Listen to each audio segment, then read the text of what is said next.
Arsenal তারা north London ডার্বিতে টটেনহ্যামের মুখোমুখি হচ্ছে আজকের সবচেয়ে বড় ম্যাচ। সন্ধ্যা 7টায় টটেনহ্যামের ঘরের মাঠে ফার্স্ট লেগটা তো জিতে নিয়েছিল আর্সেনাল। টটেনহ্যামের মাঠ টাফ টাইম, এবং টটেনহ্যামও তো আপনার এখন হচ্ছে গিয়ে টপ 4 এর রেসে রয়েছে। তারা টপ 4 এর রেসে খুব ভালো মতোই আছে। আর টটেনহ্যাম হটস্পারের সঙ্গে আর্সেনাল যে কাজটা করতে চাইবে সেটা হচ্ছে এভারটন যে কাজটা লিভারপুলের সাথে করেছে। এভারটন লিভারপুলকে মার্সিসাইড ডার্বিতে হারিয়ে দিয়ে তারা বলেছে যে তোমরা শিরোপা থেকে নাই। টটেনহ্যাম একই কাজটা করতে চাইবে। নর্থ লন্ডন ডার্বির একটা আলাদা আমেজ আছে, এবং এতদিন পরে এসে এবারের নর্থ লন্ডন ডার্বিটার মাত্রাটা এরকম দাঁড়িয়েছে যে আর্সেনালকে টটেনহ্যাম ঠেকাতে পারবে কিনা শিরোপা থেকে। টটেনহ্যাম ফ্যানরা কোনোভাবেই চান না আর্সেনাল আরেকটা টাইটেল জিতুক। দেখেন এই ধরনের ডার্বিগুলো যখন হয় তখন হচ্ছে গিয়ে আর্সেনাল শিরোপা রেসে তারা রয়েছে। টটেনহ্যাম যদি তাদেরকে আটকে দিতে পারে এটা কিন্তু আনন্দটা দ্বিগুণ হয়ে যায়। মানে আমার ডার্বি মেট যারা তারা হচ্ছে কোনো কিছু জিততে পারতেছে না, আমি ওই জায়গায় বড় কাজটা আমি করে ফেললাম। খুবই আপনি এবং টটেনহ্যামের ক্ষেত্রে আরো বড় ব্যাপার হচ্ছে টটেনহ্যাম কিন্তু এই যে শুরু হচ্ছে তাদের খেলা, তারা আর্সেনালের সঙ্গে খেলছে, তারা ম্যান সিটির সঙ্গে খেলবে, তারা লিভারপুলের সঙ্গে খেলবে, মানে টাইটেলের জন্য যারা লড়ছে তাদের সবার সঙ্গে খেলবে। তবে আর্সেনালের জন্য কাজটা কঠিন এই কারণে, কারণ 1988 সালের পরে আর কখনো লিগে টানা 2 বার টটেনহ্যামের মাঠে গিয়ে আর্সেনাল জিততে পারে নাই, অর্থাৎ টটেনহ্যামকে তারা হারাতে পারে নাই। ম্যাচ ফ্যাক্টসগুলো আমাদেরকে বলছে যে লিগের শেষ 15 দেখায় ঘরের মাঠে মাত্র 2 বার হেরেছে টটেনহ্যাম আর্সেনালের কাছে, এবং কাজটা একদমই সহজ না। 12 ম্যানের যে ব্যাপারটা আছে দর্শকদের, সেই ব্যাপারটা খুব বড়ভাবে আছে কাজ করতে পারে।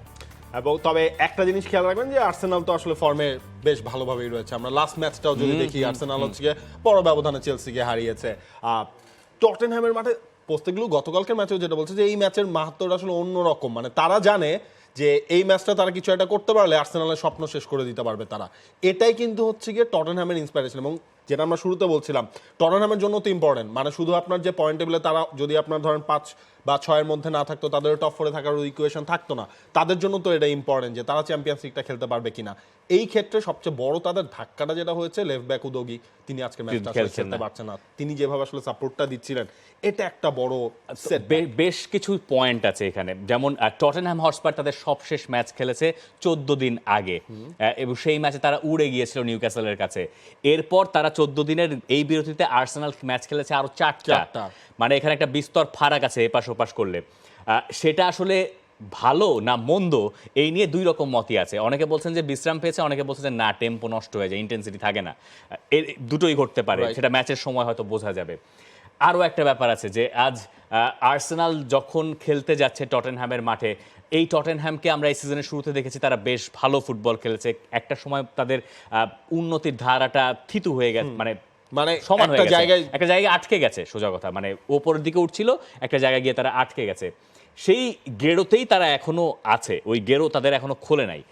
এবং আজকে দুটো ব্যাপার হয়তো স্পেশাল হবে টটেনহ্যামের ডিফেন্সটা দেখার জন্য। মানে মার্টিন ওডেগার যে পাসগুলো খেলেছেন চেলসির সাথে শেষ ম্যাচে লিগে, যে আর্সেনাল জিতলো, এই পাসগুলো থাকবে, টার্গেট ম্যান কে থাকবে?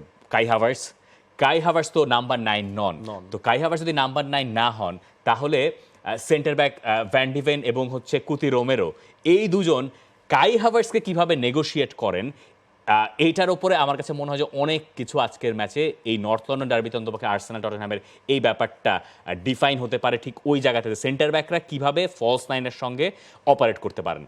এবং অন্যদিকে কিন্তু হচ্ছে ম্যানচেস্টার সিটি, তারাও আজ রাতে মাঠে নামতে যাচ্ছে। এবং ম্যানচেস্টার সিটির জন্য আসলে এত টেনশনের কিছু নাই, টেনশন খালি একটাই, এর্লিং ব্রুট হাল্যান্ড তার জায়গায় আলভারেজ খেললে তিনি আসলে গোল টোল পাবেন কিনা। সিটি গ্রাউন্ডে যে ম্যাচটা শুরু হবে নটিংহ্যাম ফরেস্টের এগেইনস্ট, নটিংহ্যাম ফরেস্ট তো আপনার মানে পাবে কিনা এক্স্যাক্টলি আলভারেজ হচ্ছে গিয়ে আলভারেজের উপর এক্সপেকটেশনটা আরো বেশি থাকে সবার, যেহেতু হাল্যান্ডের জায়গায় তিনি খেলছেন, সেই জায়গাটায় কতটুকু কি করেন এটাই।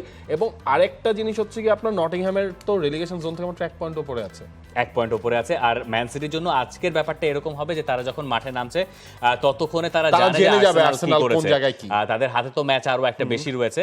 সো ম্যান সিটিকে আমরা চিনি লিগের শেষ মুহূর্তে এসে তাদের যে দাপটটা শুরু হয়, সেই দাপট যদি আসলে কন্টিনিউ করে, তাহলে ম্যান সিটির জন্য আসলে আজকের দিনটা আরো একটা শিরোপার পথে এগিয়ে থাকার জন্য বেশ ভালো হতে পারে। For more updates, subscribe to our YouTube channel and click on the bell icon. Follow us on Facebook and Instagram. Download T-Sports app to enjoy exciting games and highlights. Visit tsports.com.